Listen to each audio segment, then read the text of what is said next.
What's up guys, panibagong araw, panibagong video na naman tayo, So ngayon, magwi-withdraw tayo kay BetKobe. So nakikita nyo, may balance tayong 1,500. So ngayon, magwi-withdraw na tayo. Ito ay napakaligit mga lods, Ngayon, magwi-withdraw na tayo, ayan. So sa mga gusto mag-register sa link ko, nandyan lang sa comment section. So ngayon, para hindi kayo mahirapan mag-withdraw, click nyo lang tong do not participate promotion para ang turnover lang niya ay 300.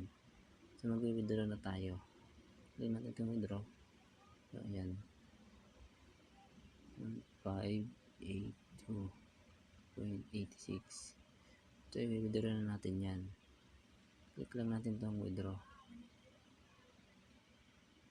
So ayan. Hintayin na lang natin siya na 10 minutes to 24 hours. So yan, papasok na sa Gcash ko mga lods. So yun lang.